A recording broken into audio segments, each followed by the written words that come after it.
Quelles actualités diabète ont marqué 2024 et fait la une de Glucose Toujours? Voici les informations qu'il ne fallait pas louper cette année.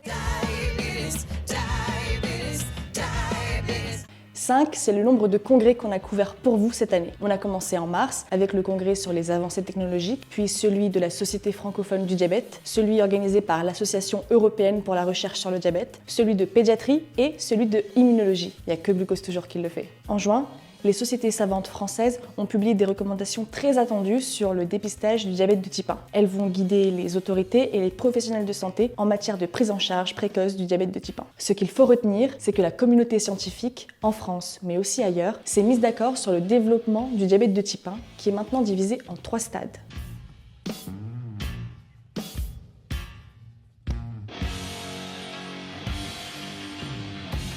Avec le dépistage, on peut détecter les personnes qui sont au stade 1. Cela permet d'éviter des diagnostics tardifs, souvent associés à des complications comme l'acidocétose, ou encore de proposer des traitements capables de ralentir l'évolution vers le stade 3 de plusieurs mois, voire plusieurs années. Aux États-Unis, une proposition de loi a été présentée en juin 2024. Elle a pour but de prévoir une campagne de sensibilisation publique sur le dépistage du diabète de type 1, ainsi que d'autres objectifs. Oui, mais de quels autres objectifs on parle ? On a expliqué ça sur Glucose Toujours. Mais la question du dépistage du diabète de type 1 et des traitements capables de retarder l'évolution de la maladie reste complexe et teintée d'enjeux de santé publique et de lobbying pharmaceutique. Pour aller plus loin, je vous invite vivement à consulter nos articles plus détaillés sur le sujet. Et du côté des dispositifs médicaux, la boucle fermée hybride d'Insulet, Omnipod 5, a été remboursée en France en mai.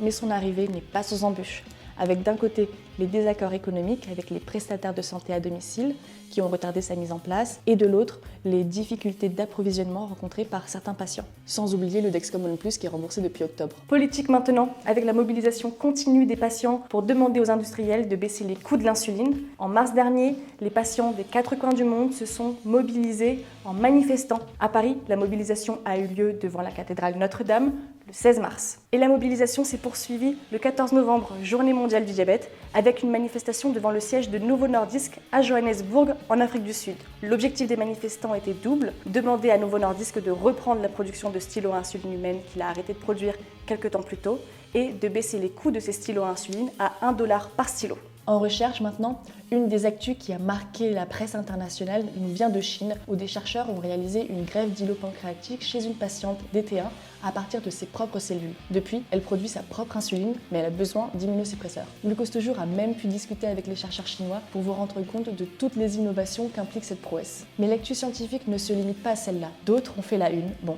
pas internationale, mais de Glucose Toujours, et l'année a été riche en résultats prometteurs en matière de cure du diabète de type 1. Je pense par exemple aux différents essais cliniques de Vertex et leurs cellules souches. Les résultats sont jusqu'ici probants et on attend début 2025 des nouvelles de la version sans immunosuppression. Je pense également aux travaux menés pour tenter de régénérer la masse de cellules bêta disparues. Saviez-vous que des athlètes vivant avec un diabète de type 1 ont fait une performance incroyable pendant les Jeux Olympiques et paralympiques de Paris cet été, à commencer par le relais de la flamme olympique porté par la championne de karaté française, Alizé Agier. Et puis dans le tableau des médailles, on retrouve les Hollandaises de Brouwer qui ont remporté une médaille de bronze en natation artistique. Noortje de Brouwer a découvert qu'elle avait un diabète de type 1 quelques mois à peine avant le début des Olympiades. Le cycliste sur piste polonais Mateusz Rudik n'a malheureusement pas remporté de médaille cette année, ni le tennisman allemand Alexander Zverev, éliminé en quart de finale. Mais le nageur français Laurent Chardard a remporté 2 médailles de bronze aux Jeux paralympiques de Paris.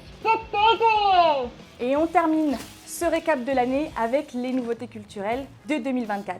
La sortie du premier mini-album de Keila, Pure, la sortie du documentaire Fais le mort de Mathieu Lancite et celle du court-métrage de Samuel Ouraba, Militus. Et je vous laisse avec cette reprise de Bicycle Race de Queen, Ride Your Diabetes, qui a accompagné musicalement tout ce récap 2024. Je vous souhaite à toutes et à tous une excellente année 2025.